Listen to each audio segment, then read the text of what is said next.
3 years ago, the Minnesota Department of Transportation released a report outlining the need for increased funding for our transportation infrastructure. The report stated that billions of dollars would be needed just to maintain what we have, let alone improve our transportation system. This year, the Minnesota Senate DFL released a forward-thinking, comprehensive transportation plan that would fund a truly 21st century transportation infrastructure. Unfortunately, those who would rather see Minnesota's roads and bridges continue to fall into disrepair have relied on misinformation to muddle the issue. It's time to separate fact from fiction. Myth 1.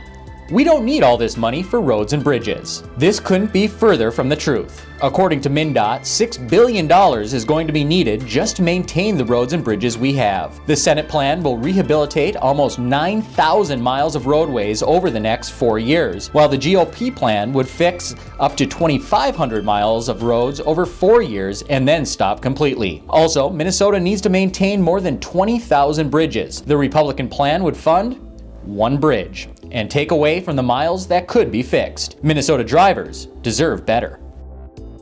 Myth 2.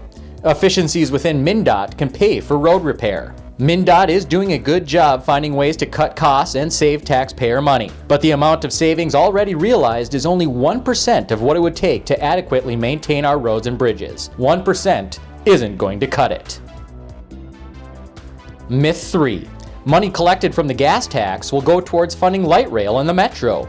Not true. According to the Minnesota Constitution, any money collected from the gas tax has to go to roads and bridges.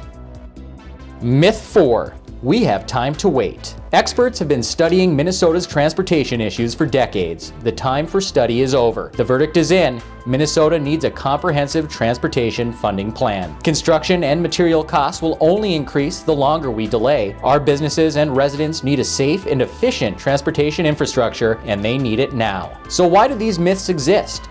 They exist because some people play politics with a critical state resource and would rather kick the can down our pothole-ridden roads. This strategic investment is based on facts, and one fact we can all agree on is that we need a comprehensive transportation funding package, and we need it now.